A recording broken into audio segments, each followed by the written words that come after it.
Isa na namang sasakyan ang nahulikam na nag-counterflow sa Skyway.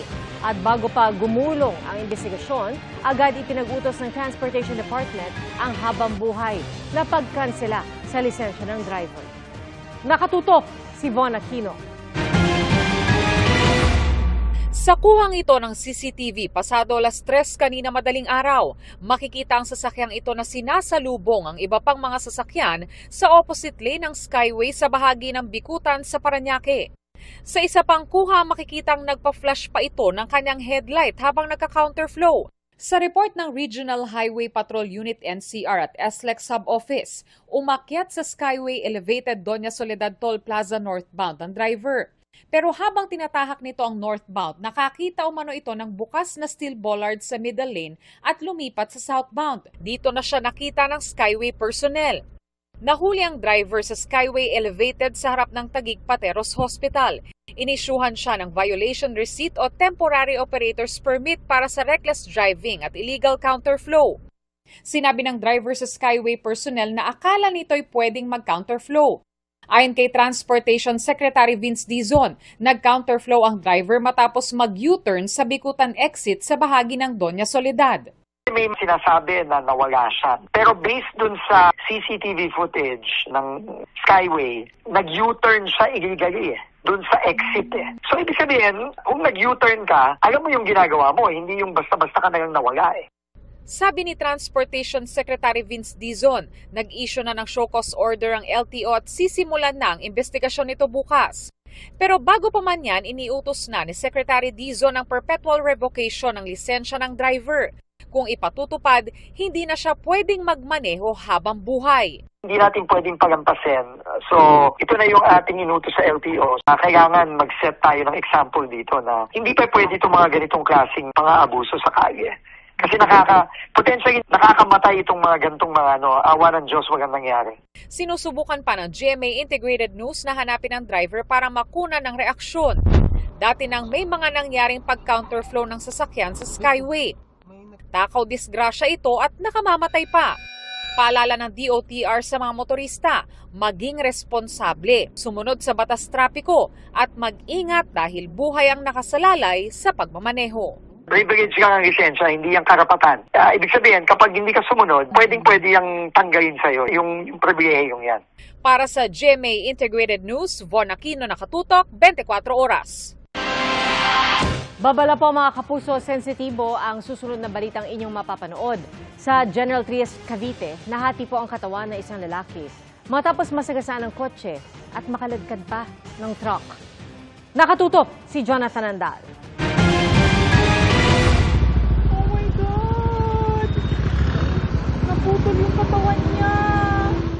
Nahati sa dalawa ang katawan ng lalaking ito matapos masagasaan ng kotse at truck kagabi sa Barangay San Francisco, General Trias, Cavite. Bumaba noon sa bus ang biktimang konduktor at patawid na sana para gumarahe nang mabangga ng isang kotse at nakaladkad pa ng kasalubong na dump truck. Nahabol ng mga pulis ang kotse at agad inaresto ang driver. Hinahanap naman ang driver ng dump truck. Tumangging magbigay ng panayam ang General Trias Police at hindi rin kami pinayagang makausap ang suspect. Sabi ng kapitan ng barangay na nakakasakop sa lugar, hindi ito ang unang beses na may nadisgrasya sa naturang highway. Makikipagtulungan din kami sa aming LGU, siya sa provincial, para magkaroon kami ng rumble strips. Pagdadagdag ho ng mga early warning device namin. Yun hong pagpapintura ulit ng mga panibagong pedestrian lanes. Para sa GMA Integrated News, Jonathan Andal, nakatutok, 24 oras. Isang nanay at kanyang sanggol ang nasawi sa pamamaril sa San Pablo, Laguna. Nasagip naman sa Zamboanga City ang halos 40 biktima ng human trafficking na umano'y ipupuslit sa backdoor palabas ng bansa. Ang iba't ibang krimen sa bansa sa pagtutok ni Jonathan Andal. Sa loob ng wooden hull cargo vessel na paalis sa Zamboanga City, nadatna ng Anti-Trafficking Task Force ang nasa 38 individual, kabilang ang 4 na menor de edad. Sa pamamagitan ng backdoor o pagdaan sa Tawi-Tawi, dadalhin na raw sana sila sa Sabah pero naharang sila ng mga otoridad. 8 babae raw ang may hawak na pasaporte at may tourist visa papuntang China. 4 daw ang umaming magtatrabaho bilang domestic workers. 3 suspect na umunoy recruiters ang kasama. Ayon sa Department of Migrant Migrant Workers Region 9, nakakuha sila ng impormasyon tungkol sa human trafficking kaya minanmanan nila ang grupo. Nasa kustodiya na ng DSWD Region 9 ang mga biktima. Ilan sa kanila planong sampahan ng reklamo ang mga recruiter. Sa San Pablo City, Laguna, pinagbabaril sa inuupahang bahay ang 30 anyos na babae at ang kanyang 7 buwang sanggol. Parehong nasawi ang mag-ina. Sugatan ng 58 anyos na ina ng biktima habang ligtas ang kanilang kasambahay. Ayon sa pulisya, biglang pinasok ng isang armadong lalaki ang bahay at pinaputokan ng mga biktima na nooy naghahapunan. Posibleng planado raw ang pagpatay dahil may mga nagpabalik-balik na nakamotorsiklo sa lugar. Natagpuan din ang ginamit na direhistradong motorsiklo sa katabing barangay. Ayon sa kapatid ng biktima, wala silang alam na kaaway o personal na kaalitan ng biktima. Arestado sa isang operasyon sa Cotabato City ang 38 anyos na babae at kanyang 16 anyos na anak. Nakuha sa mag-ina ang 10 pakete ng hinihinalang shabu na may street value na mahigit 3 milyong piso. Nakatakdang i-turn over sa CSWDO ang minor de edad habang sasampahan ng reklamo ang ina. Para sa GMA Integrated News, Jonathan Andal, nakatutok, 24 oras. Namahagi ng doxycycline sa mga residente ang mga otoridad sa Navotas bilang pangontra sa leptospirosis. Paalala naman po ng DOH, dapat mayroong reseta ng doktor bago uminom nito. Nakatutok si Jamie Santos. Bukod sa food packs at gamot, kasama ring ipinamahagi ng mga tauhan ng barangay NBBS Dagat-Dagatan sa Navotas sa mga residente ang 4 na tableta ng doxycycline. Utos daw ito ng Navotas City Health Office para sa mga lumusong sa baha. May kalakip na leaflet na may gabay sa tamang pag-inom. Ipinaliliwanag din ng barangay health worker at nurse na preventive measure daw ito laban sa leptospirosis. Yung dalawang gamot sa ano lang yung paglusong, pero pag may sugat po, good for 5 days ang bigayo po. So pero yung bawat po magki-claim ng yung ating may mga staff, tatanungin po natin kung lumusong or hindi po. Iyan po kailangan inumin lang kapag nalusong sa baha. At lalo't may sugat. Isa sa mga nakatanggap ng food boxes at gamot si LC. Hindi raw niya naiwasang lumusong sa baha kamakailan. Hindi ka kikita, hindi ka kakain pag di ka lumusong sa baha. Mahirap din kapag tinamaan ng leptospirosis, sakit na karaniwang nakukuha sa ihi ng daga, lalo na kung nahahalo ito sa baha. Ayon kay infectious disease expert Dr. Ron Jean Solante, kapag may sintomas gaya ng kaunti lang ang ihi, pananakit ng katawan at binti at pamumula ng mata, agad magtungo sa ospital dahil wala itong mabisang lunas sa bahay. Pag mayroon ka ng ganung sintomas, that's more or less moderate to severe na yan eh.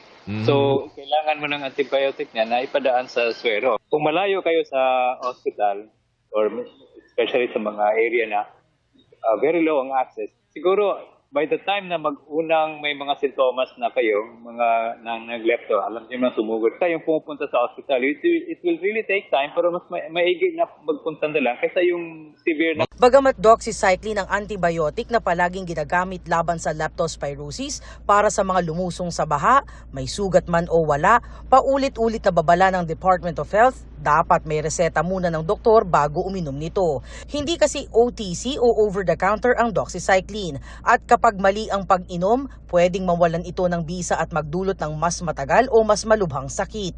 Nakadepende ang tamang pag-inom sa exposure o antas ng panganib ng taong lumusong sa baha.